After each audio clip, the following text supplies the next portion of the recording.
Speaking of innovation in government, I'm very pleased to welcome our last speaker in the lightning talks to the stage.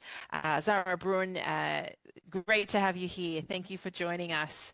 We're really excited to learn about the structure of SPRIN-D because it is an innovation in governance, I think, that is potentially going to catalyze collaboration in a way between public and private sector that we don't see very often. So, Zarah Bruhn, the floor is yours.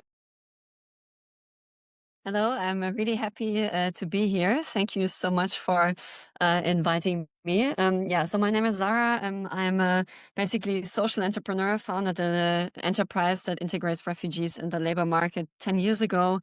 And I was also the Commissioner for Social Innovation in the federal government in the last legislation period. And now I'm basically shaping breakthrough innovations at the German Agency for Breakthrough Innovations, which is called SPRIN-D in short, which is a very, very unique vehicle because we always used to say at the SPRIN-D that founding the Agency for Breakthrough Innovation in Germany was a breakthrough in itself, was a governmental breakthrough. So it was actually founded 5 years ago with a lot of strong political support across all parties, because with a mission to basically fund disruptive innovations that basically separate the world of today and the world of tomorrow.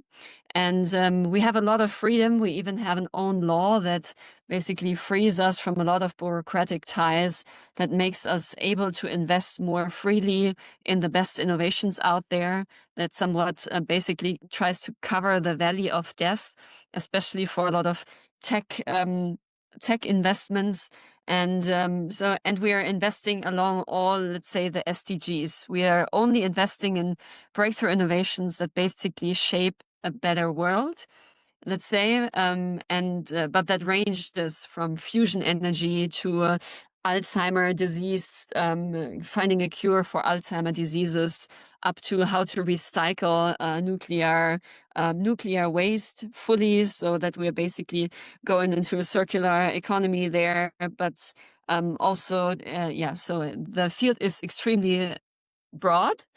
And mostly the SPRIN-D is known to be a tech agency. So we really support, let's say, deep tech startups, new ways for CO2 neutral concrete generation and so on. But I'm the first one that is actually also shaping governmental, institutional, and societal innovations. I'm with my background specialized on social innovation, and I'm building the SPRIN Society, which is basically a part of the SPRIN that is only dedicated to basically improve the state, create a lot of social return on investment, finding new ways that the state is more trusted, that democracy is more trusted. And also in that, we're exploring the field of digital democracy. Actually, one project that we're initiating is also a digital democracy lab, where we're basically going to explore with all the tools that, a lot of you are very familiar with, that Audrey Tang is familiar with, that Glenn Weil is familiar with, that RadicalxChange is familiar with. So we're really trying to bring all these technologies and these approaches to Germany and experiment in somewhat a lab, which was right now the working title is Digital Democracy Lab. It's not yet totally publicly announced, and it's still in the making, but that's definitely one mission to my heart, since I went to Taiwan myself 3 years ago. And when I was seeing how Taiwan has actually skyrocketed in terms of trust and democracy.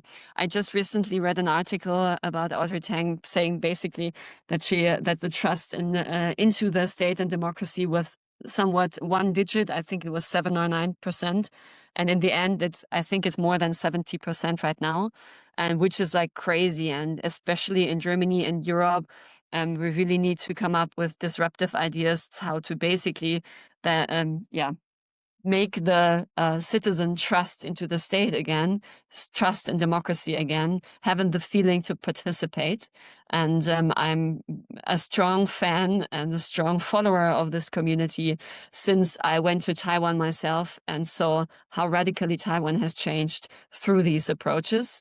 And for the last years, it was a big mission of mine to bring all these approaches to Germany. And I'm super happy that within the SPRIN-D, and within my role as shaping the SPRIN Society, this is one of our first projects that we're going to do. So yeah, I'm really like inviting everyone to also support and help in this. There's going to be a big challenge, like something like the presidential hackathon that will start next year, and also other ways. And we also need other ways and ideas, and to actually offer our services to the German federal government to be used. So we need ideas. Hey, actually, we want to offer our services. I don't know, for the next for digital participation, how the next laws should look like on information that separates the society. Myself, we are still experimenting with all this, but I'm sure a lot of you out there have actually used these tools, have had experience, have examples that are super necessary to learn from, because we don't have to reinvent the wheel. We just need to look out what's happening there in the world. And I'm really curious to learn from you, and also in this kind of rounds, what's actually right now already happening and what goes beyond maybe what has been super proven, what's out there. We're also investing in digital democracy ideas. So we're now open for applications in all kinds of newer approaches, socially innovative approaches in terms of digital democracy, because this is a field that I'm actually actively scouting ideas and initiatives on. So if you know initiatives and so on, actually, they're really happy to apply at SPRIN-D. We have a forum online where actually every idea that applies will definitely be analyzed and scouted. And we really want to somehow build a portfolio in the field of digital democracy, which is, I think, very exciting. And I'm very grateful that we can basically shape this within the SPRIN-D. So the SPRIN-D itself is somewhat a breakthrough in itself. Our model is now even being copied as an agency, now even to France and to the Netherlands. This is in discussions right now because it's somewhat unique so far in Europe. It's similar to the DARPA in the USA, but I'm always saying the DARPA with values. So our mission is basically to solve societal problems and ecological problems. It's not just military. Actually, we have a very tiny arm that's doing military things, but that's actually super new. It's like most of our budget goes really into classic tech or social innovations that actually solve ecological and societal problems. So this model is super unique, especially also the freedom that we have, the trust of the government that we have. All parties somewhat love us because everybody says, hey, we need to shape innovations, and we have a team of, let's say 15 founders, innovators, all, they don't work there for money. It's actually intrinsic motivation. There's like AI specialists, life science specialists. They have founded several startups. They have worked in the corporate world, and basically they are now, like me, basically somewhat partners and shape their areas, their arms, and support innovations there. And it's a lot of fun. We're kind of 100 people. We have a budget of around 300 million per year. This is not enough yet, looking at the DARPA, which has, I think, more than 10 times of that budget in order to, let's say, leapfrog the European innovation ecosystem.